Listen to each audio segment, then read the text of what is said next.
Сите вработени во компанијата и вработените во продавниците на трговскиот центар, како и членовите на нивните потесни семејства, не можат да учествуваат во наградната игра. Ова се дел од правилата кои често може да ги видат граѓаните кои сакаат да учествуваат во наградните игри на компаниите, за да се избегнат сомнежи за непотизам или корупција и евентуално влијание врз вработените при доделувањето на наградите.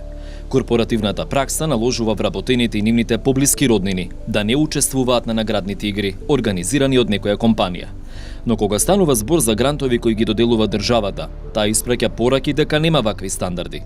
Социјалните мрежи почнаа да вријат откако медиумите објавија дека грантови за иновации добиле и фирми поврзани со актуелни функционери од власта.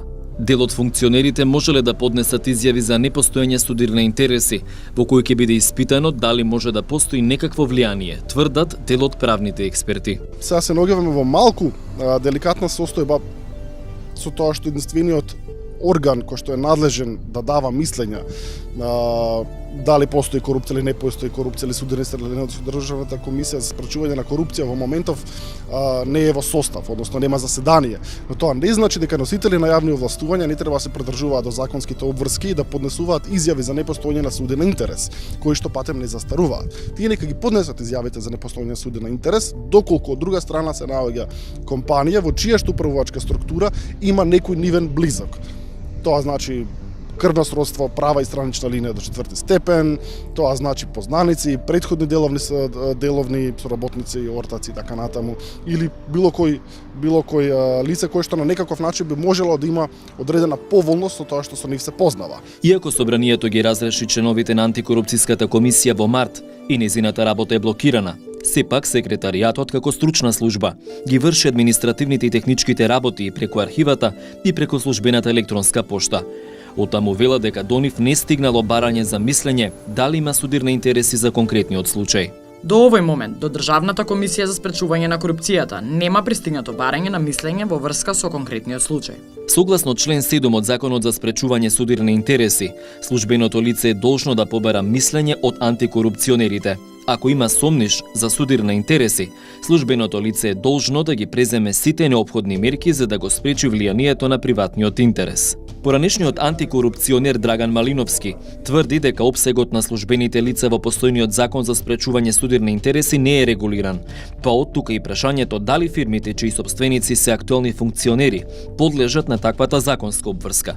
Сопственичкиот аспект, правото на акции, правото на удели во трговски друштва на некој начин не е регулирано со овој закон.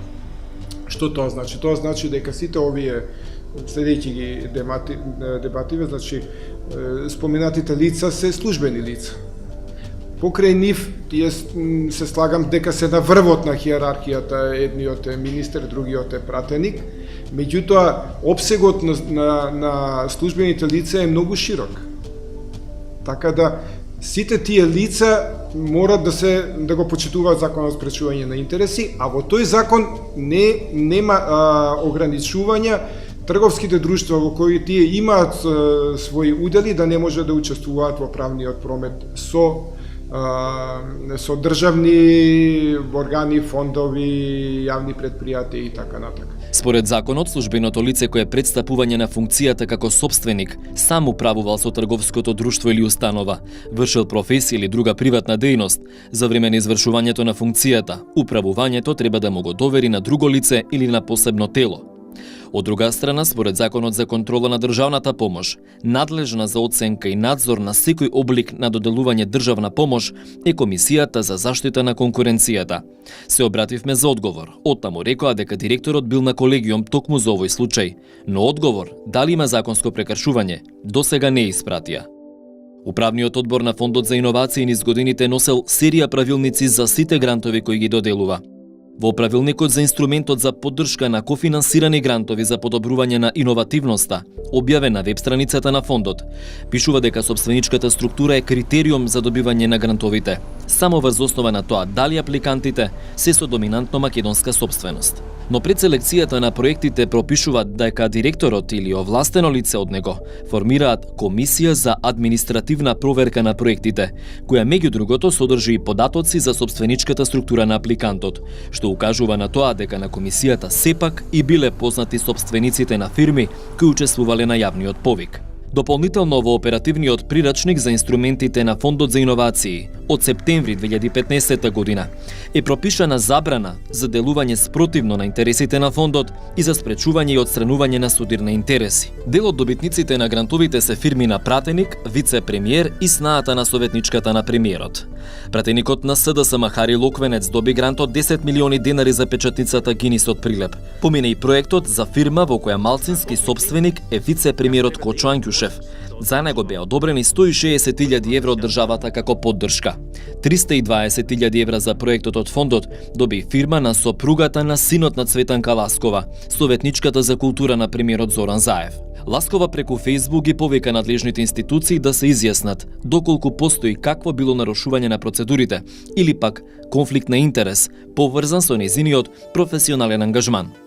Укажувам дека ниту некогаш сум била инволвирана во професионалните ангажмани на членовите на моето семејство, ниту имам намера во иднина да бидам вклучена, ниту пак сум била запознаена со повиците за грантови на фондот и со одлуките кои комисијата на тој фонд ги донела, соопшти Ласкова. Знаев дека ќе аплицираат. Не можам да кажам дека не знаев, но никому не сум се јавил за да го добијат грантот, изјави вице-премиерот за Бирн. Како што не треба да се привилегирани фирмите каде што јас имам капитал. Исто така не треба ни да се дискриминирани, рече Ангјушев. Но како што се засилуваа реакциите сепак, Ангјушев го промени ставот и ја повика фирмата да се повлече. Неговата одлука реши да ја следи и пратеникот Локвенец, кој исто така ги повика содружниците да се откажат од добиениот грант. Денеска имавме одбор на содружници, значи собрание на содружници, како тоа се вика, и на тоа собрание на содружници моите партнери изнајдоа, значи, разбирање, иако не радо морам да кажам дека не им беше право, да тие бидат заложници на моите 16%, да нивните 84% бидат заложници. Но тие најдоа разбирање за мојата позиција и затоа ќе отстапат од договорот, иако тој договор е добиен согласно сите критериуми. Засилените реакции ги слушна и обвинителството кое објави дека отворило предистрага за случајот подопрен глас. Но само 2 дена откако обвинителството објави дека ќе испитува дали има незаконие, со суд се јави премиерот Зоран Заев. Оцени дека неговите соработници не го прекршиле законот. Нема да побарам сигурно оставки заради тоа што се повлекува.